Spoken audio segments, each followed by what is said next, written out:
Dito di, sa banyo di. Para di ka maulang magpinilaw ta.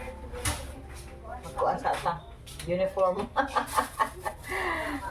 Sama na grapes. Awa pa na hugas be. Wala pa na hugasan. Sa video ko. Diyos sabi, nag-ilis si rin. Pares kang mabi. Dahil mag-disturbo nga imbis magkinilaw na. Magkinilaw. Aray, ang watermelon. No, ka na pa bugnaw di ay. Pas nagmaayo di ha. Disturbo yun mo, papabigyo mo. Uy, sama ni Malasugi.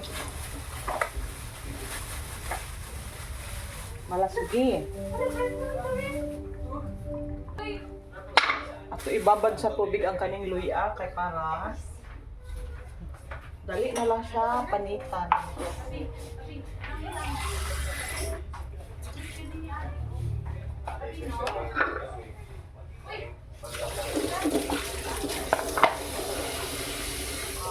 Magkinelaw.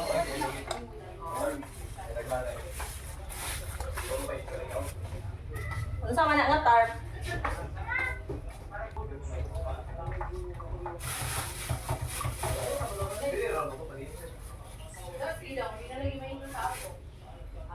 Kaon sa grapes. Kain muna ng grapes. Ba naglangan-langan gyud mas magkinilaw. Kain muna tayo ng grapes.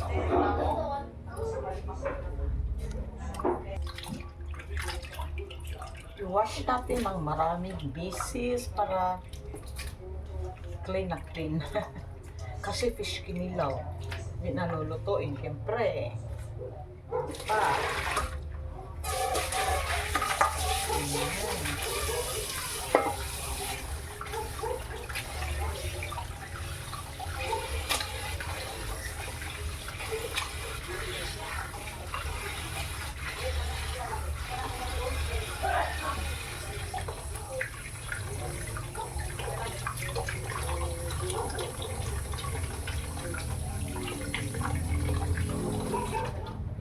Tapos na maghugas.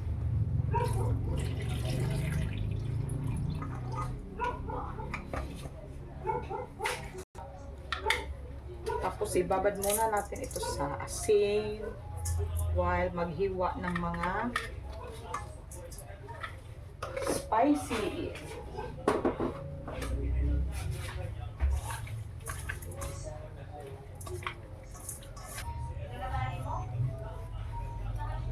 Radish.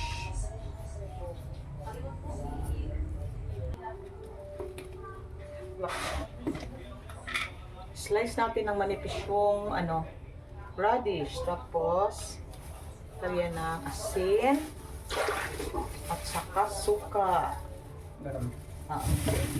I-wash lang natin ito.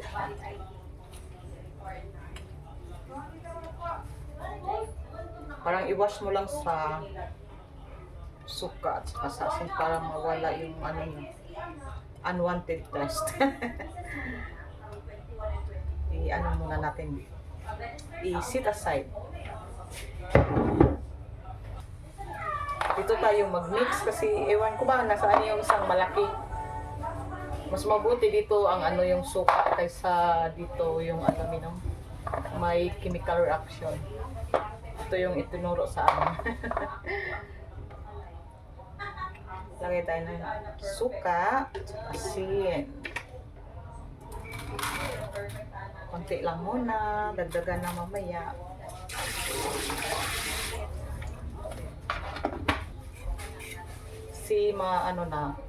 Yung balat niya malambot. Iganyan mo na lang. Diba, madali.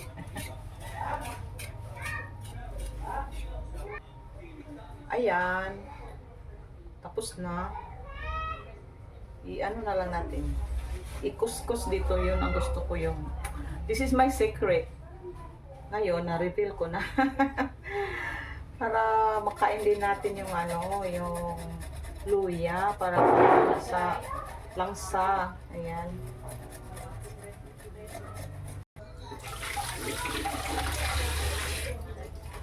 Ayan na yung luya natin, di ba? So fine. Pino. Ito na naman.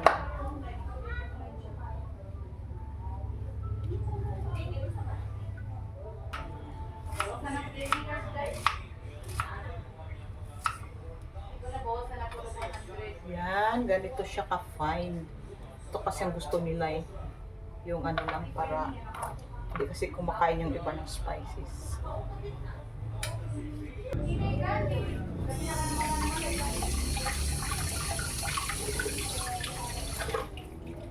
Gagamit ako ng kalamansi at saka biyaso.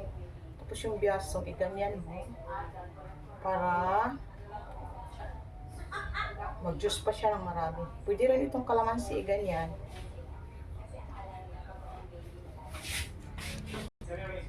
Ito na yung ating biyaso.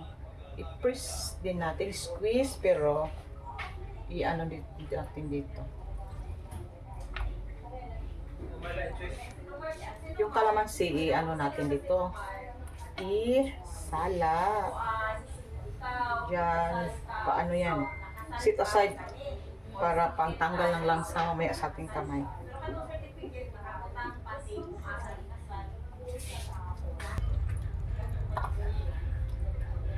Ito yung ating labanos or radish. Yung pipino is ayaw kong balatan kasi yung balat meron din siyang ano, sustansya. Iganyan ko lang siya para may design siya pag na-slice na. Ganyan mo lang sa fork.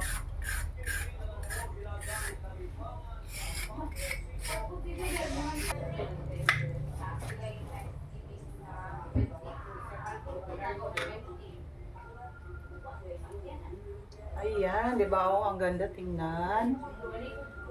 Hindi ko yan binalatan.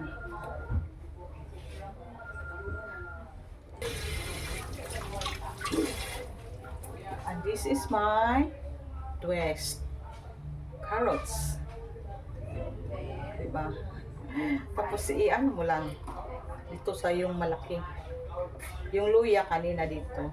Itong carrots dito.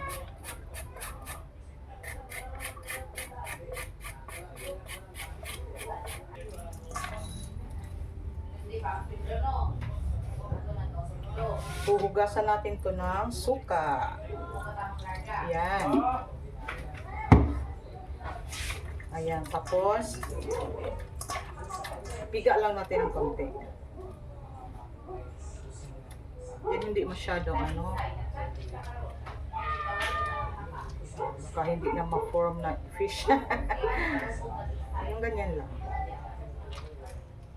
Ayan. Mix na natin, ayan. Medyo ano lang ito eh, kasi maliit yung mixing ano ko, materials. Masarap yung kinilaw pag kinamay. Anyway, malinis naman yung kamay natin. Grabe na hugas na.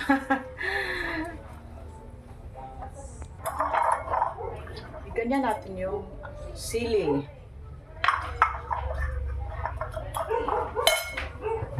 Lagyan natin ng konting suka siya.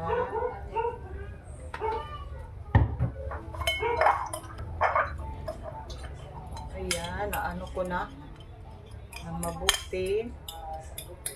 Suka yung nilagay ko. Sasalain na lang natin.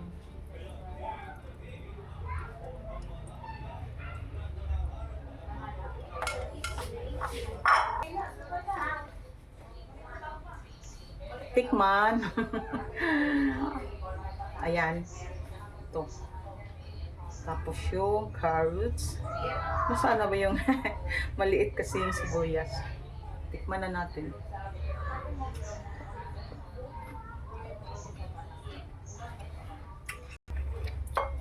Lipat natin sa serving bowl.